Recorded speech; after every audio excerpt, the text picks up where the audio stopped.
Hi friends, आपका स्वागत है लर्निंग टाइम में। अगर आपको मेरा यह वीडियो पसंद आता है तो प्लीज़ मेरे इस वीडियो को लाइक करें, शेयर करें अपने फ्रेंडों के साथ, सब्सक्राइब करें मेरे चैनल को लर्निंग टाइम को। Keep watching, keep supporting my channel learning time. Thank you friends. इस वीडियो में हम बात करेंगे किस तरीके से हम फाइल को रीड करते हैं, तो उसके प्रोग्राम के बारे में आपको मैं अच्छे से एक्सप्लेन करूंगा फ्रेंड। ठीक है, तो यहाँ पर देखिए मैं इसको F3 करता हूँ, एक फाइल खोलता हूँ, तो मैं फाइल रीड का एक प्रोग्राम खोलता हूँ। देखिए यहाँ पे फ्रेंड एक फाइल है, उसको मैं रीड करके आपको दिखाऊंगा। ठीक है, तो सिंपल सबसे पहले ये आप देख रहे हैं हैश इंक्लूड stdio.h लिखा हुआ है, ये हमारी हेडर फाइल है पहली।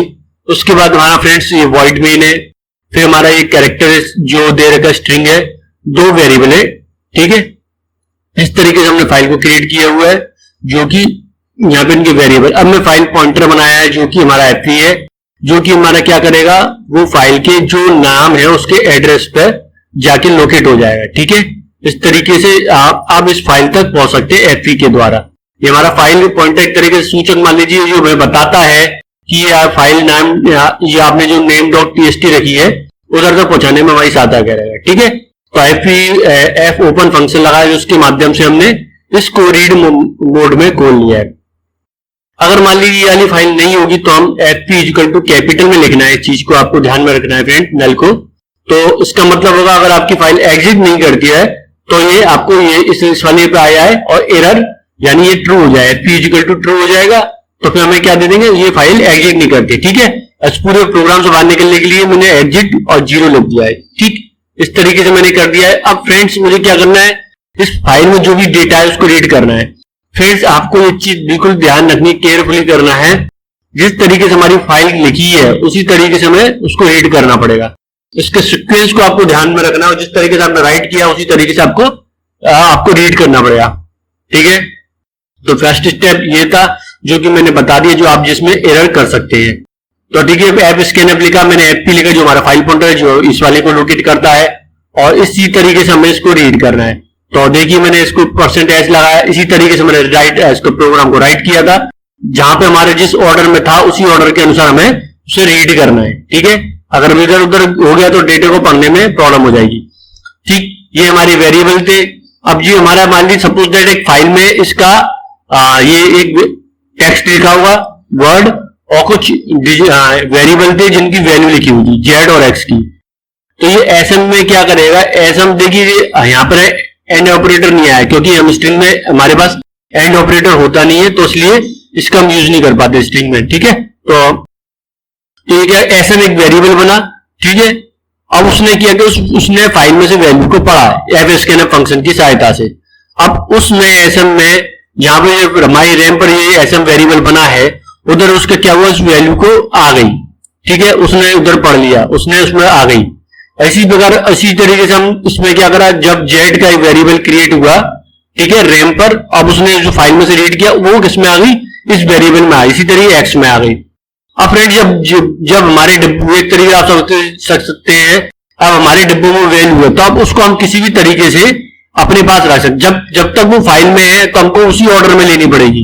ठीक है, तो इस चीज का आपको ध्यान में रखना है, जब तक वो जिस ऑर्डर में है उसी ऑर्डर में हमें फाइल को लेना पड़ेगा। परंतु जब हमारे रैम में आ गई है, हमारे पास हमारी वेरिएबल यानी हमारे डिब्बों में आ गई है, एक वेरिएबल को हमारे डिब्बे मान सकते हैं, उनमें आ गई है, तो आप उनको आप अपने अनुसार जब चाहे जैसे चाहे उसको प्रेजेंट कर सकते हैं। ठीक है, तो यहां पर मैंने printf, ये हमारे printf फंक्शन की तरफ काम करेगा, इसको मैंने sd out लिखा, और इसको हमने जो हमारी जो वेरिएबल में वैल्यू थी उनको इस तरीके प्रिंट कर, आप उसको किसी भी तरीके से प्रिंट करा सकते हैं, वो उसमें कोई प्रॉब्लम। जब रीड करना होगा जैसे आपने फाइल में लिखा उसी के अनुसार आपको रीड करना पड़ेगा। ठीक है, तो देखेंगे इसी तरीके से मैंने इसमें क्या किया फ्रेंड्स, आप जो देख रहे हैं यहां पर मैंने उसको क्या वो फाइल पॉइंटर ये के लिखा है FEOF, यानी जब वो हमारी फाइल लास्ट में आ जाएगी तब वो क्या करेगा, वो हमारी फाइल इस वाली जो इफ कंडीशन को ट्रू हो जाए और इधर आ जाए।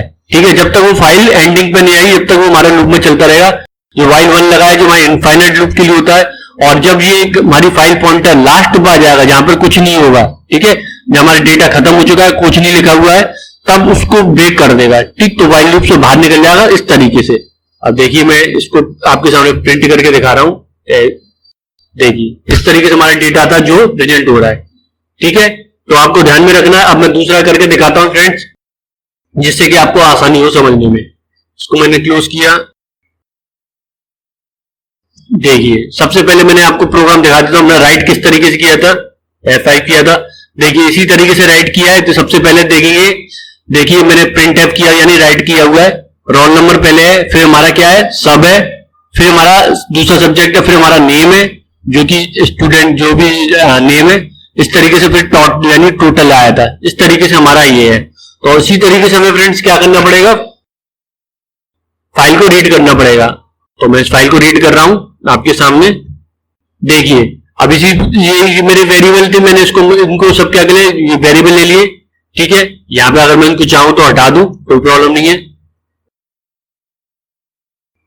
ठीक है, तो मैं इनको वेरिएबल लिए थे मैंने, ये यही वेरिएबल थे टोटल और ये सब। अब हमने सारी स्टूडेंट डॉट टीएक्सटी फाइल को हमने किसमें खोला, रीड मोड में खोला।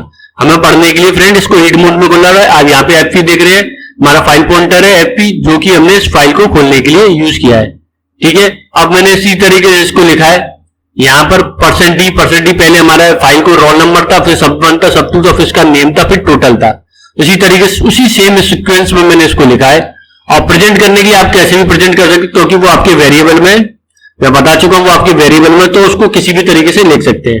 देखिए F5 दबाया, देखिए वो इस तरीके से नाम आ रहे हैं।